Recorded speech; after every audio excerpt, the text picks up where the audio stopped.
e é sobre soja em Chicago e também sobre milho, que eu vou ter o prazer de conversar agora com o Vlamir Brandalize, que está aqui conosco, mais uma vez aqui pela internet. Brandalize, obrigado pela participação mais uma vez. E olha só, nessa segunda-feira havia uma expectativa, né? A gente consultava ali alguns relatórios dos Estados Unidos de uma piora nas lavouras norte-americanas, mas choveu mesmo no final de semana em áreas de produção norte-americanas e parece que o mercado, e o relatório trouxe isso, né? Melhora nessas lavouras e o mercado precifica nesta terça-feira, é o resumo dessa história do final de semana. Brandalize, boa tarde, seja bem-vindo. Boa tarde, Fabiano. Boa tarde a todos.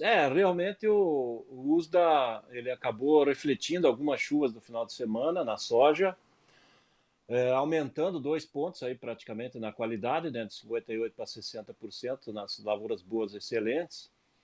E basicamente se apegando a algumas chuvas que teve em Iowa, que teve em Illinois, na parte até pontos isolados da Dakota também teve alguma chuva.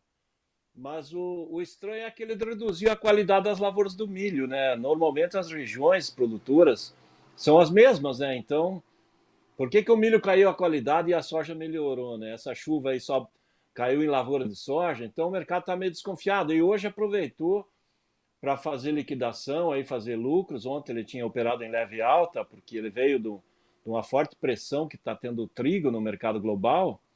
E hoje é o dia de exercer lucros, né? Então, todas as commodities aí com liquidação, mas a tendência segue de mercado firme, né? Porque o clima continua irregular nos Estados Unidos, tem ainda só 2 semanas para definir efetivamente a safra, né? Eles estão avançando já com quase todas as lavouras na fase de florescimento e agora a formação de vagem, e o clima nesse momento é muito importante para eles. Então, se continuar com tempo seco e quente, como está no oeste e norte do cinturão, as perdas vão se consolidar e isso provavelmente em 2 semanas em diante vai ser reversível, né?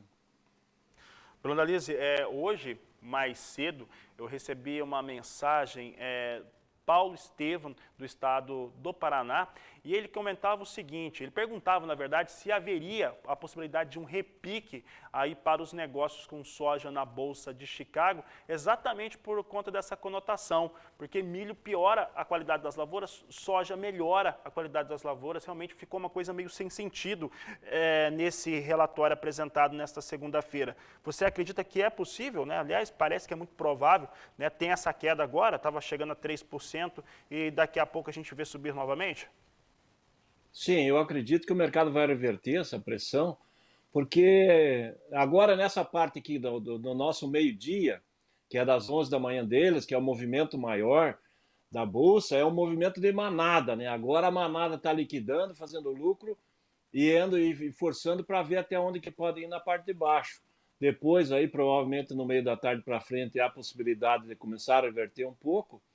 E nos próximos dias aí da semana, o que a gente vai ver é o clima dominando novamente, a pressão positiva podendo aparecer novamente do trigo, né? Porque há grandes perdas na safra mundial de trigo, e isso vai refletir nos mercados em geral.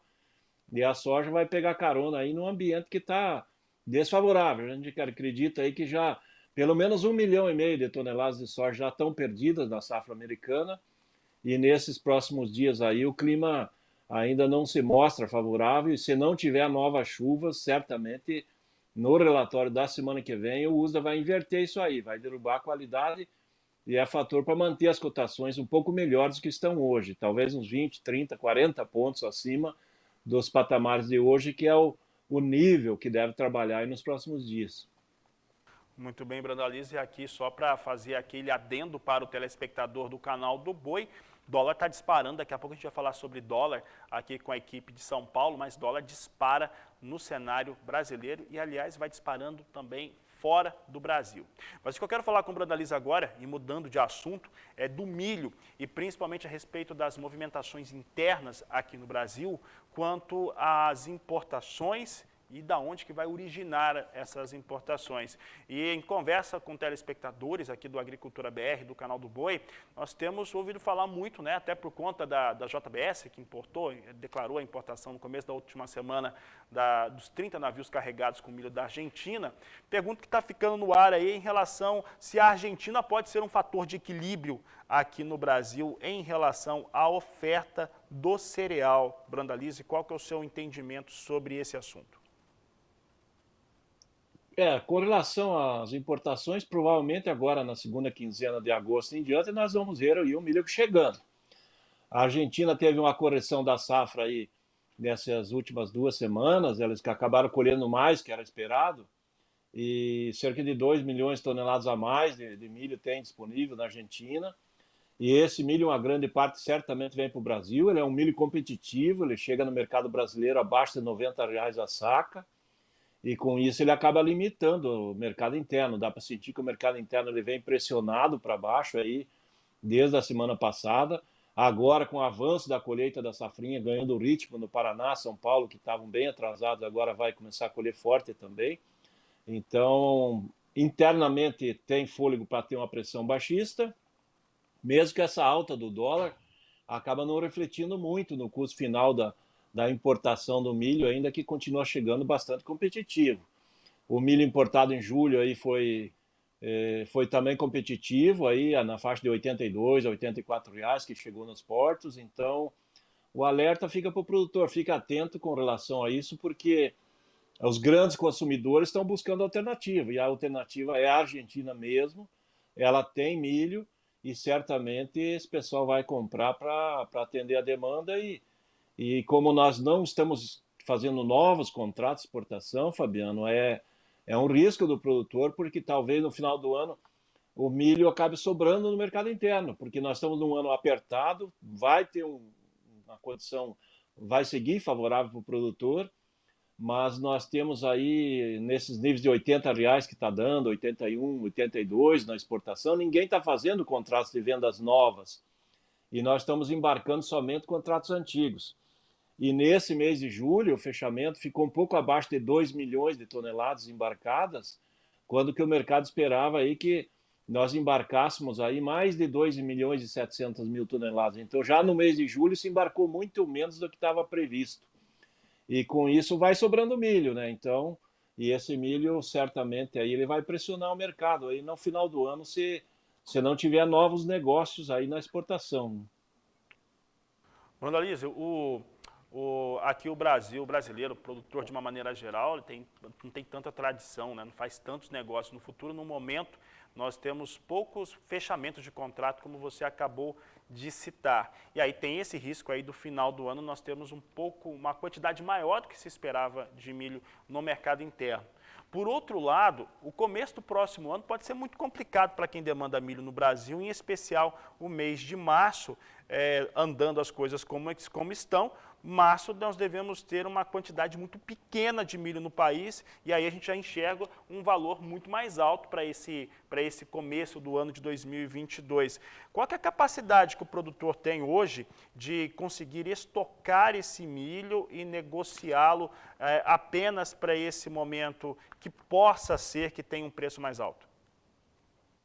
Olha, o mercado do milho, que nem você foi bem claro, o primeiro semestre do ano que vem vai ser muito apertado, né? Porque nós demandamos aí, provavelmente vamos demandar aí no primeiro semestre do ano que vem entre 35 e 40 milhões de toneladas, e a safra de verão normalmente ela vem perto de 25, 27 milhões de toneladas. Se tiver muito bom o clima, 30. Mesmo assim nós vamos ter déficit, porque a nova safrinha vai entrar lá no mês de julho em diante. Então, o primeiro semestre vai ser muito forte. Então, tem boas oportunidades para o produtor. O grande problema é a capacidade de armazenagem. O produtor hoje, muitos locais têm armazéns, mas quando chegar lá em janeiro, é a colheita da soja. Daí tem que estar o armazém livre para receber a soja. E nós não temos capacidade para armazenar os dois produtos ao mesmo tempo, aí, em volumes aí, tipo 10, 15 milhões de toneladas, que seriam necessários para cobrir a demanda do primeiro semestre de 2022. Então, existem condições favoráveis, o mercado é favorável, mas essa questão da armazenagem nós somos muito carentes ainda. É a hora que entrar a safra da soja e vai ser uma safra maior, nós estamos projetando aí 40 milhões e meio a 41 milhões de hectares, e nós vamos colher mais de 140 milhões de toneladas de soja. É muita soja para pouco armazém, e aí o milho vai ter que ceder o espaço aí para a soja, né? Esse é o único problema que nós temos. Com relação a cotações, eu acredito um mercado muito tranquilo e favorável no primeiro semestre para o milho, porque vai estar muito apertado a oferta e demanda novamente. Tá certo, Brandalize, para encerrar aqui, a minha produção está até me falando aqui no ponto eletrônico que, né, que haja silobag no primeiro semestre do ano que vem. Mas o que você diria então para o produtor, Brandalize, em relação a ter esse milho, se tiver um milho disponível para vender no próximo ano, e lembrando que ele vai ter que colher a soja, o que você diria para ele em termos de negócio, já que por mais que ele tenha alguma capacidade de armazenar, ela não é o suficiente para guardar tanta soja e milho ao mesmo tempo, simultaneamente. Hoje o que a gente está recomendando é que as cotações estão muito boas. Então, para aquele produtor que ele tem uma folga na parte, principalmente na parte contábil dele, que ele não carregaria um volume maior de faturamento e teria que carregar mais imposto de renda em 2022, para aquele que está numa condição que pode comprar insumos, o milho está muito bom, as cotações. E dificilmente nós vamos avançar muito nas cotações, além desses patamares, no ano que vem, porque esses níveis já são níveis históricos e altos no mercado internacional.